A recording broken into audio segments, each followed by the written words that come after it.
what some consider to be the best amateur astrophotography cameras on the market might be overrated. I want to talk today about ZWO, ASI 2600mm and 6200mm Pro cameras.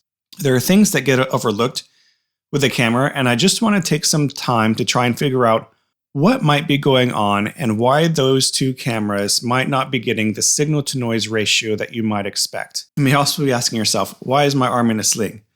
Well, I'll explain in a bit.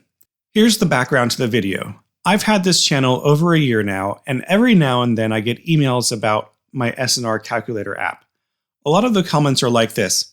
Hey Mark, I've been using your app and I put all the numbers in for my camera. I have a ZWO 2600mm Pro and I'm getting these ridiculous integration times, like 60 hours for HA. And this isn't just a one-off occurrence. I've actually got multiple comments on multiple emails about this. And I've come to the conclusion that maybe the sensors in those cameras aren't as good as we've been led to believe for astrophotography. And so this is what this video is going to be about. My name's Mark, and welcome to Deep Sky Detail.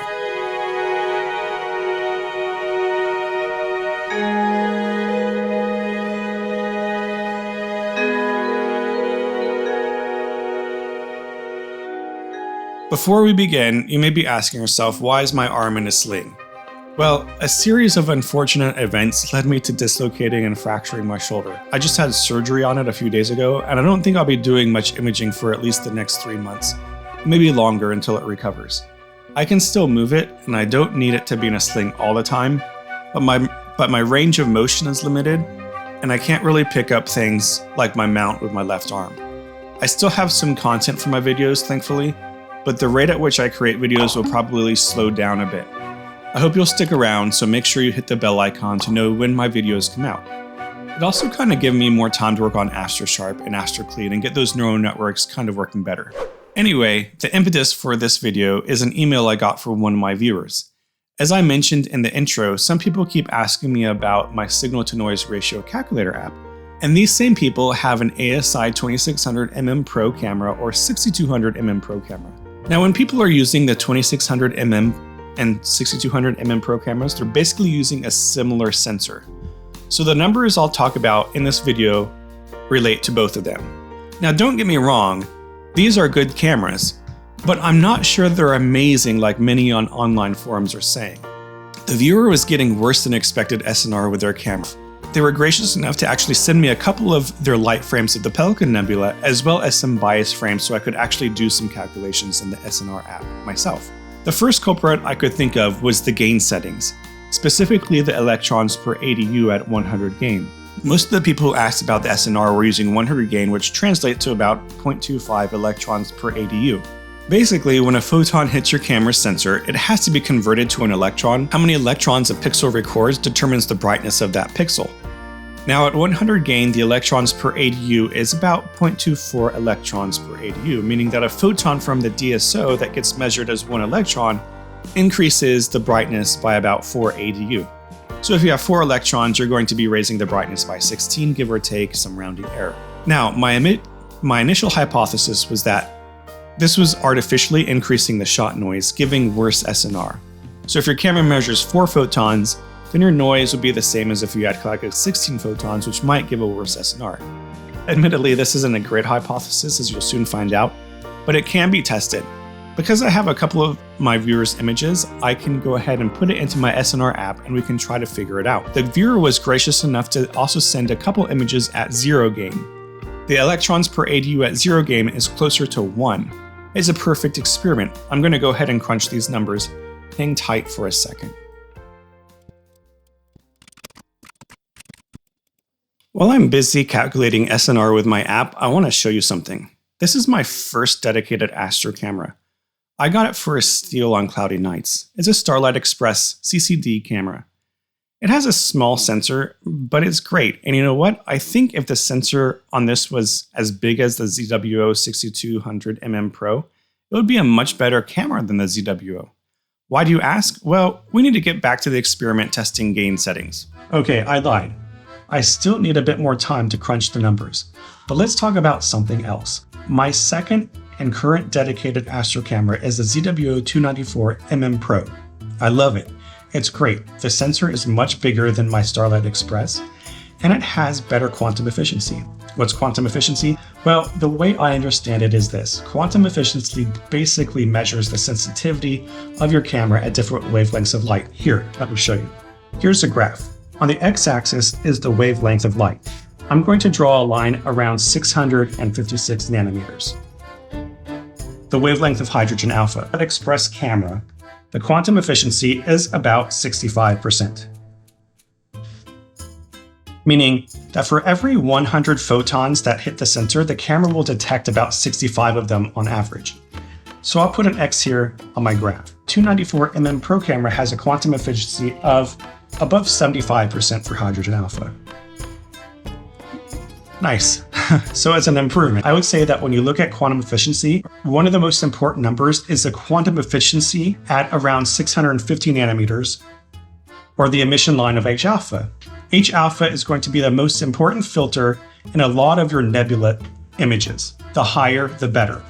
Basically, H-alpha is going to be doing the heavy work for your luminance for those types of images. When I was on the market to purchase a new camera, I was also looking at the ZWO 2600mm Pro camera. The deciding factor was price. The 294mm Pro camera is cheaper, and I can still use my 1¼ inch filters. It's a win-win. But I did notice something. The quantum efficiency for both the 2600 and 294 had a peak around 90%. So here's the 294mm Pro camera in red. Its peak is about 90%. Again, here's the 2600mm Pro camera. Its peak is also about 90%. But let's look at the quantum efficiency of the 2600mm for hydrogen alpha around 650 nanometers. It's less than 60%. That's worse than my Starlight Express camera. We can compare.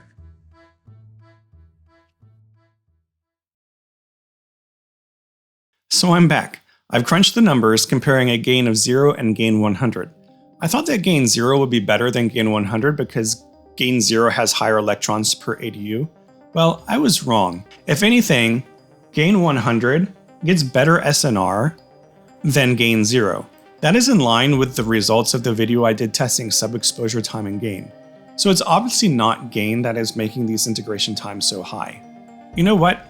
I've got some light frames of the Pelican Nebula I took with my Starlight Express. I'll put that into my SNR calculator app too. I know what you're thinking.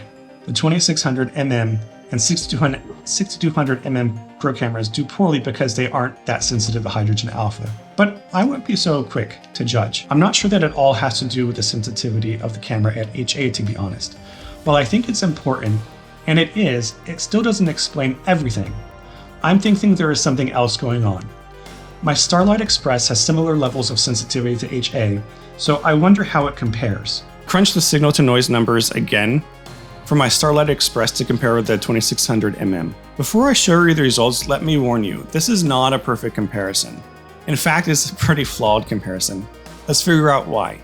My image was taken with an 80mm refractor with an f ratio of 6. The viewer's images were taken with a 72mm refractor at f5.6.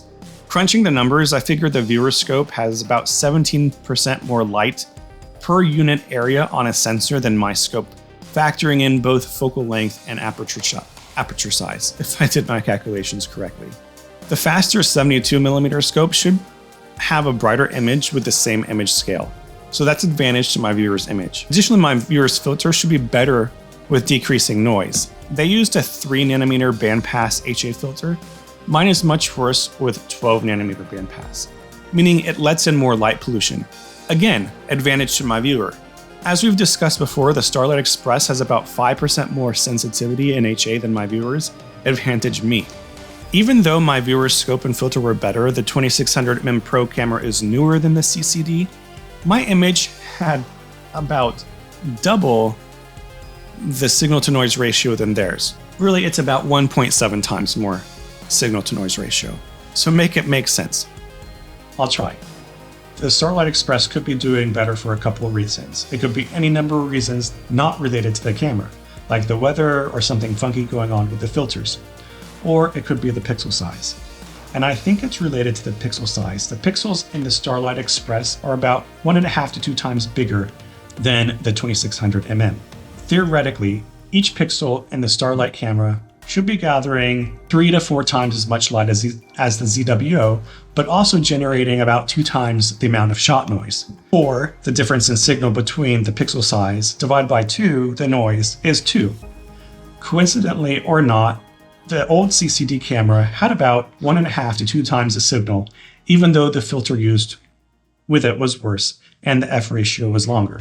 So is pixel size all that important? I think it is. I think the new CMOS cameras are good, don't get me wrong, but the 2600mm and 6200mm Pro cameras and their clones have 2 real drawbacks. 1, they're not as sensitive to hydrogen alpha as we've probably all been led to believe, and 2, their pixel sizes might be a little bit too small. I was shocked by these results, to be honest, and I think you should take them with a grain of salt. There are a ton of confounding variables at play here. I would like more data to test these ideas, but if you're worried about your pixels being too small, you can always try binning. As I understand it, it will help even with CMOS cameras, although CCD cameras get the most benefit. I know that some of you out there might be saying, but I'll lose resolution if I bin, and I'll be undersampled if my pixel size is too big. That's true. And if you try to drizzle, you'll actually end up with less SNR than the original bent image. So there are a lot of factors at play, and you have to take into account the focal length of your telescope as well as the pixel size to make sure that you get good sampling. So are the 2600mm and 6200mm Pro cameras bad? Far from it. They have good resolution, the sensor size is big, and they can get you some great images. But they do come with some drawbacks, like lower than optimal quantum efficiency in NHA and smallish pixel size. If you enjoyed the video, check out this one where I go through how to use my free SNR app. Thanks for watching.